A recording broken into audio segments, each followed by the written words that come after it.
In a quiet neighborhood where stories of hardship often go unheard, there is a boy whose childhood was marked by neglect and invisibility within his own family. From the moment he could remember, his presence seemed to be an afterthought, a faded shadow overshadowed by chaos, indifference, or perhaps their own struggles that left little room for acknowledgement. Yet, despite the emotional void left behind by those who were supposed to nurture him, he carried within himself a spark, a quiet resilience that refused to be extinguished by neglect. His story, like many others, might have been lost to the shadows of his circumstances, but an unexpected turn of events would soon illuminate a path that defied all expectations. The boy's life took an unforeseen turn when, instead of succumbing to despair, he found himself in environments where others saw beyond his lack of familial support. It was in these moments that the seed of hope was planted, hope that someone's recognition, no matter how fleeting, could inspire change. His journey is one of overlooked potential, a reminder that sometimes the most overlooked individuals bear the heaviest burdens, but also possess the greatest capacity for transformation. The challenge was not just in surviving the neglect, but in breaking free from its grip through the power of recognition and belonging. What sets his story apart is the way others began to see him, not simply as a neglected child, but as someone with a unique voice and a future worth fighting for. It's a narrative that pushes beyond the surface of abandonment and into the realm of possibility, where an act of kindness or recognition can ignite a spark that leads to something extraordinary. This boy's story is rooted in the idea that true change often begins with acknowledgement, an acknowledgement that he mattered, that his dreams could be real despite the weight of his circumstances. This concept resonates deeply with anyone who has ever been overlooked or dismissed, reminding us how vital it is to see the potential in others, even when they seem invisible. As his life begins to shift, he encounters individuals who refuse to turn away, who see his resilience and choose to invest in his future. These encounters are not just moments of charity, but acts of genuine belief in his capacity to rise above his past. They are the turning points that challenge the narrative of neglect, and instead tell a story of empowerment, of trust, and of breaking cycles that threaten to repeat themselves. The boy's journey is not solely about overcoming adversity, but about transforming the narrative imposed upon him and rewriting his story with the power of someone's care and recognition.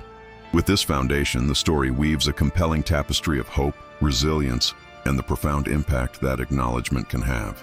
It touches on universal themes: belonging, identity, and the unyielding desire to be seen and heard, placing the reader in the heart of a story that is as much about societal neglect as it is about individual redemption. The boy's experience becomes a mirror for a larger conversation. How many others like him are out there quietly waiting for someone to notice, to believe, and to give them a chance to dream again? His journey encourages us to reconsider what we see in others and to realize that sometimes the smallest act of recognition can become the catalyst for the most transformative change. Building on this, consider how this boy's transformation underscores the importance of intentional mentorship. When someone steps into the gap left by familial neglect, they do more than provide temporary support. They serve as catalysts for self-discovery. Mentorship, in this context, becomes a conduit through which a young person not only acquires skills or knowledge, but also internalizes a sense of worth. By investing genuine time and effort into his growth, mentors can reshape his perception of himself, replacing ingrained notions of inadequacy with a burgeoning belief in his potential. For the boy, a dedicated mentor might act as a mirror reflecting his strengths back at him, which he previously struggled to see plainly. This acts as a turning point, one that redefines his self-identity from one rooted in rejection to one rooted in capability. Furthermore, the impact of this shift extends well beyond individual affirmation. It can ripple through entire communities when initiatives prioritize mentoring relationships that challenge social neglect. Imagine community programs functioning like intricate webs where each connection strengthens the fabric of collective resilience. Their influence is not only in the personal victories, but also in their potential to inspire systemic change. When children who face neglect are surrounded consistently by dependable figures, the cycle of abandonment begins to fracture. These relationships serve as real-world evidence that support systems can be rebuilt, that hope can be restored through consistency and genuine care. Such initiatives demonstrate that addressing community neglect involves more than providing resources. It demands cultivating emotionally safe environments where vulnerable individuals can rebuild trust, piece by piece. Another crucial layer emerges when we analyze the boy's experience through the lens of resilience as an active choice rather than a passive trait. His ability to rise from neglect hinges on a subconscious decision to cling to hope amid adversity. Here, resilience is not simply survival, but an ongoing act of rebellion against circumstances that seek to diminish him. Recognizing this shifts the conversation from viewing resilience as something innate to understanding it as a skill that can be cultivated, learned, and reinforced. Every small victory, naming his dreams, sharing a laugh, finding solace in a new friendship, becomes a testament to his refusal to allow his past to define his future. By emphasizing resilience as an acquired capacity, we inspire others facing harsh realities to see their struggles not as insurmountable, but as opportunities for growth. Now, consider how this understanding can be translated into practical strategies when working with marginalized youth. When designing programs, it becomes essential to create environments that validate their experiences, while also equipping them with tools to forge their paths forward. This could involve teaching emotional literacy, helping young people articulate feelings that may have been dismissed or ignored, and fostering skill development that empowers them economically and socially. The emphasis is on creating a dynamic where setbacks are reframed as learning moments, not final judgments of worth. For the boy, such strategies might mean gradually building a toolkit of coping mechanisms that allow him to navigate complex social landscapes and challenge internalized narratives of inadequacy. Another essential consideration is the role of storytelling as a means of empowerment. By encouraging young people like him to tell their own stories, we invite a process of reclaiming agency over their lives. Narratives become weapons against silence and invisibility, transforming personal history from a tale of suffering into one of resilience and hope. When the boy begins sharing his experiences, whether through art, writing, or spoken word, it becomes a declaration of presence. The act of narrating himself into existence can serve as a form of resistance against the weight of neglect, affirming that his story is valid and worthy of acknowledgement. The power of storytelling lies in its ability to connect individuals with others who may feel similarly silenced, creating a collective voice that ultimately challenges societal neglect and indifference. Ultimately, this process reveals that fostering resilience and hope extends beyond individual acts. It involves reshaping societal attitudes. Recognizing the importance of community validation as a foundation for personal recovery shifts the focus from isolated interventions to a broader cultural commitment. When society begins to see neglected youth not as burdens, but as potential architects of change, the narrative begins to shift toward collective responsibility. Every act of acknowledgement, every gesture of faith, contributes to dismantling the barriers built by systemic neglect. The boy's journey becomes a testament to how communities, when unified by compassion and purposeful action, can transform despair into opportunity, reaffirming that even the most overlooked individuals can forge a new path when given the chance. Now, consider how this principle applies when we think about the societal structures that perpetuate neglect, especially in marginalized communities. External factors often reinforce cycles of abandonment, creating environments where despair becomes normalized. However, by shifting focus from the individual to systemic transformation, we begin to see how policy and community-driven initiatives can serve as scaffolding to elevate those who are most vulnerable. For example, integrating holistic education programs that emphasize emotional intelligence, practical life skills, and mental health support can act as preventative measures. These initiatives operate as protective barriers against the erosion caused by neglect, equipping youth to recognize their own worth and develop resilience before despair takes root. Furthermore, the power of creating sanctuary spaces becomes evident. These are environments intentionally designed to foster healing, where the usual constraints imposed by stigma or judgment are set aside. Imagine community centers or after-school programs functioning like blooming gardens amidst urban decay, places where every seed of potential is nurtured without prejudice or hesitation. The significance lies not just in providing resources, but in cultivating a culture that views each young individual as a unique seed, with the capacity to flourish when given the right conditions. It requires a conscious effort to dismantle stereotypes that label certain neighborhoods or groups as inherently disadvantaged. Instead, these spaces become hubs of empowerment, where stories are shared without shame, and hope is cultivated through collective participation. Building on this, however, there's an urgent need to acknowledge that reinforcing resilience involves more than offering external support. It involves fostering internal agency. Now, think about how a young person's capacity to persevere hinges on their ability to reframe setbacks as valuable lessons rather than insurmountable failures. This mental shift is complicated by years of internalized messages that diminish their self-esteem or dismiss their aspirations. Therefore, interventions must extend into the realm of mindset development. Incorporating practices like guided visualization, affirmations, and goal-setting exercises can help instill a sense of control and purpose. Over time, these methods serve as internal compasses, guiding youth through storms of doubt towards horizons of possibility. Another layer to consider is the role of storytelling as a transformative tool, one that goes beyond mere narration to become an act of empowerment. When a young person articulates their experience, they are not simply recounting past hardships. They are reclaiming agency over their narrative. This act of storytelling can function like a rallying cry, echoing within themselves and out into their community. It challenges the silence that often surrounds trauma, replacing it with voices that demand recognition. As they craft these stories, they begin to see themselves not as victims, but as authors of their future. Sharing personal journeys can also inspire others who feel trapped in similar circumstances, creating a ripple of collective resilience that extends outward, inspiring communal shifts. Now, reflect on how this process echoes broader cultural movements that aim to deconstruct societal neglect. When communities rally around storytelling as a form of cultural reclamation, they forge identities rooted in strength and shared experience. This collective narrative shifts the conversation from one of deficiency to one of potential. It encourages society to recognize the importance of validation, not as a token gesture, but as a foundation for genuine transformation. For the neglected youth, this means their voice becomes a vital thread in the fabric of their community, an active contributor to redefining collective identity. In this way, storytelling becomes a powerful act of resistance, illuminating pathways toward social equity and resilience. Finally, consider how all these elements, systemic change, safe spaces, internal mindset shifts, and storytelling, intertwine to create a comprehensive approach that reinforces hope and fosters growth.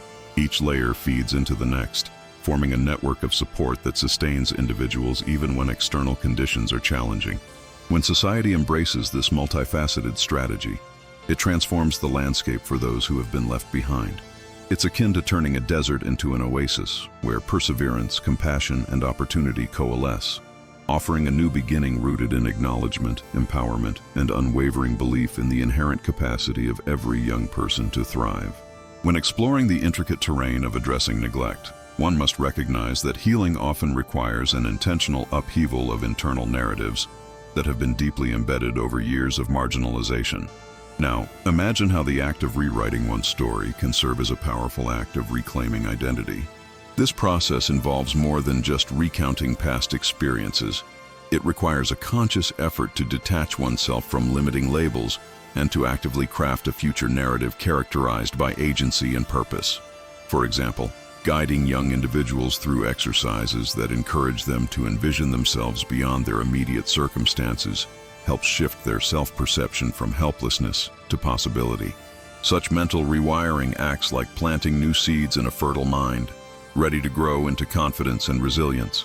Building upon this concept, it becomes clear that fostering a sense of ownership over one's journey demands creating opportunities for authentic self-expression that are free from external judgment.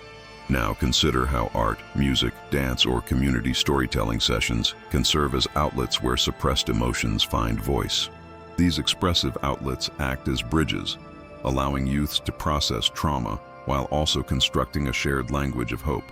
By witnessing their stories reflected in a collective tapestry, they realize that their experiences are not isolated, but part of a broader human journey. This recognition diminishes the isolating effects of neglect, replacing feelings of alienation with solidarity, and ignites a personal and collective revival. Furthermore, integrating peer-led initiatives introduces an egalitarian dynamic that can profoundly deepen trust. Think of these peer groups as ecosystems where shared vulnerability becomes fertilizer for growth. When young people realize that others have navigated similar stormy waters and emerged stronger, it reinforces the idea that transformation is accessible. These communities serve like resilience hubs, places where empathy flourishes and the process of healing becomes less about dependency on adult authority and more about mutual empowerment. Such strategies leverage relatability, making the challenging path toward wholeness less intimidating and more attainable. Another layer worth examining involves the importance of fostering future-oriented thinking, especially in contexts where despair feels overwhelming. Now, picture a young person who, instead of fixating on the pain of their history, develops an ability to envision attainable milestones in their life. This might involve setting small, tangible goals that act as stepping stones, such as completing a certification, securing an internship, or simply establishing a routine that provides structure. These incremental achievements serve as proof points, reminders that progress exists regardless of the weight of past neglect. Cultivating this outlook can operate like a compass, guiding individuals to prioritize actions that align with their emerging visions of success, thus transforming feelings of stagnation into momentum. Indeed, this approach emphasizes the necessity of embedding hope within a framework of practical activity. Now, consider how employing personal responsibility as a catalyst for change can empower youth to see themselves as active agents rather than passive recipients of circumstance. When they recognize their capacity to influence their environment, be it through volunteer work, community projects, or simply advocating for themselves, they begin to see their potential as not just aspirational, but actionable. This shift turns abstract dreams into concrete pursuits, enabling them to construct a future with intentionality. It also helps solidify their sense of control, countering the helplessness often bred by neglect. Finally, the spatial environment itself can be manipulated as a strategy to reinforce this transformation. Now, think about transforming physical surroundings into symbols of renewal and possibility. Imagine redesigning community spaces to reflect growth, planting trees in neglected areas, painting murals that celebrate resilience, or creating communal gardens. These tangible improvements act like living testimonies that neglect can be addressed and even reversed. They serve as daily affirmations, visual cues that change is happening and that the community values its young people. As these environments evolve, so too does the consciousness of those who inhabit them. They come to understand that hope is not just a distant dream, but something that can be cultivated through collective effort, turning once desolate spaces into vibrant hubs of potential and rebirth.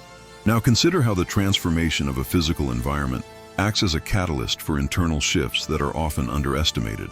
When neglected spaces are revitalized, be it through community projects that introduce vibrant murals, parks filled with greenery, or areas designated for communal gathering, their significance extends beyond their aesthetic appeal. These tangible acts embody hope in action, signaling that the community is invested in rewriting its narrative. The environment itself becomes a mirror reflecting collective resilience, fostering a sense of pride and ownership among its inhabitants.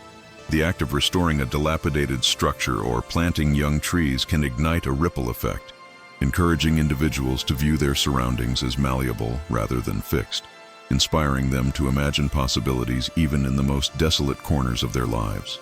Building on this, however, is the realization that what often hampers progress are deeply ingrained mental maps, patterns of thought that reinforce feelings of powerlessness or fear. These cognitive frameworks are like security systems set to keep individuals within familiar but limiting boundaries. To dismantle these mental barriers, interventions must go beyond surface-level encouragement and instead focus on cultivating neuroplasticity, the brain's ability to forge new pathways. Techniques such as mindfulness practices, cognitive reframing, or creative visualization can serve as mental detoxes, clearing out persistent negative scripts.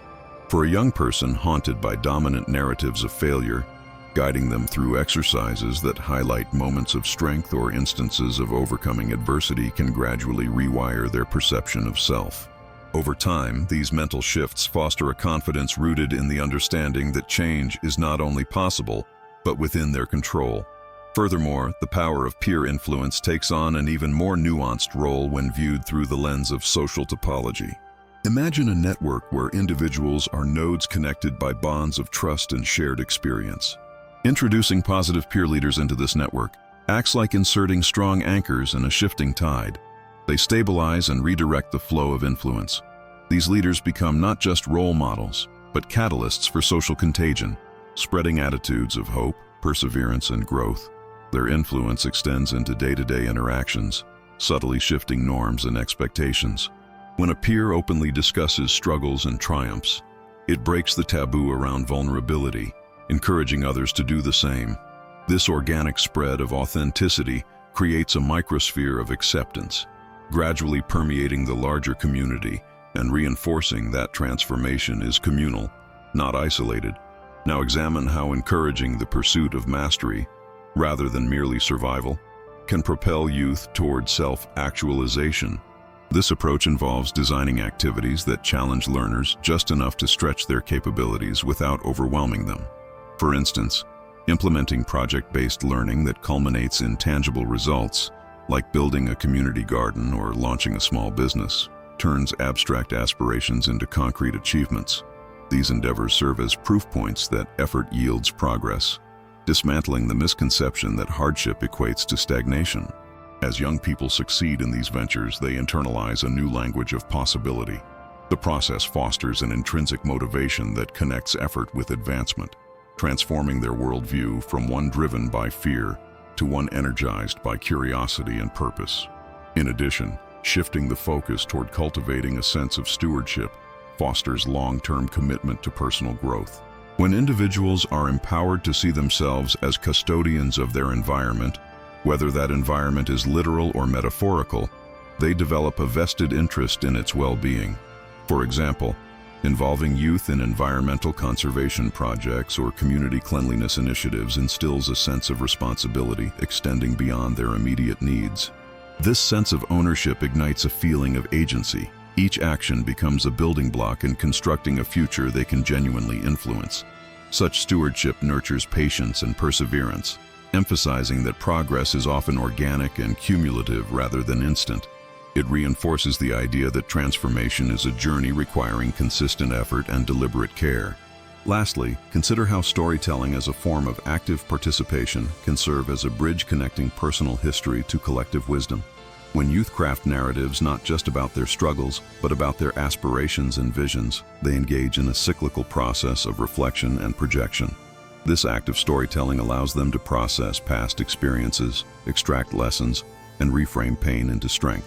It also positions their voice within a larger tapestry of shared human experience, reinforcing that their story has relevance and power.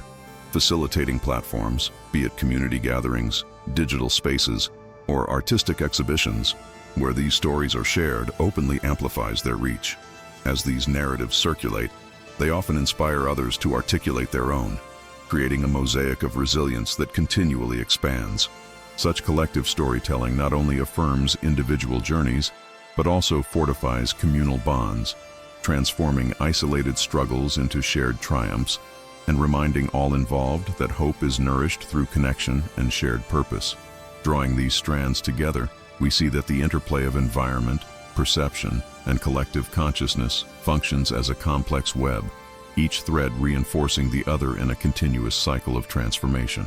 The physical spaces we shape act as silent witnesses to shifts in collective mindset, while the stories we craft and share serve as the catalysts that propel internal change outward into tangible reality.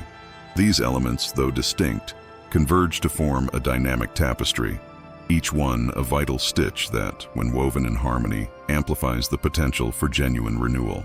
What emerges is an understanding that fostering resilience and hope is not confined to isolated acts, but is instead an orchestrated symphony where every note contributes to the overarching harmony. In light of these insights, the path forward becomes clearer. It is neither linear nor singular, but characterized by an awareness of how interconnected responses generate momentum.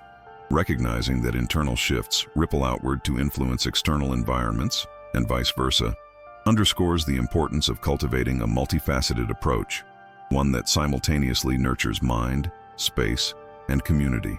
The analogy of a seed germinating in fertile soil is apt. While the seed holds the potential for growth, it requires the right environment, nourishment, and a moment of awakening to realize that potential. Equally, The collective effort to reshape perceptions and environments acts as the necessary conditions, each factor nurturing the other in a delicate balance that, when maintained, encourages the flourishing of new possibilities. As we pivot towards the final reflection, it is essential to appreciate that these threads are not merely isolated strategies, but are part of a broader, more intricate choreography. Their true power resides in how they interact, how they reinforce and elevate one another in a continuous cycle of hope-inspiring change. The process resembles a finely tuned machine, each component calibrated to produce a sustained momentum that can carry individuals and communities beyond their current limitations. The realization that transformation stems from this synergy invites us to look beyond single interventions and instead embrace a holistic perspective, one that perceives each small act as an integral part of a greater, unstoppable movement toward renewal. Reflecting on this journey so far, it becomes evident that the route to meaningful change is paved by intentionality, interconnectedness, and a recognition of inherent resilience. The stories we tell, the spaces we cultivate, and the mindset shifts we encourage do not operate in isolation. Instead, they form a cohesive system that can generate profound ripples. These ripples have the power to reshape not only individual destinies but the fabric of entire communities, fostering a collective capacity to withstand, adapt, and ultimately flourish. As we stand on the cusp of the final understanding, it is vital to grasp that this transformation is a living, breathing entity, one that flourishes when nurtured with purpose and perseverance, drawing strength from the very interconnectedness that, when harnessed, can redefine what is possible.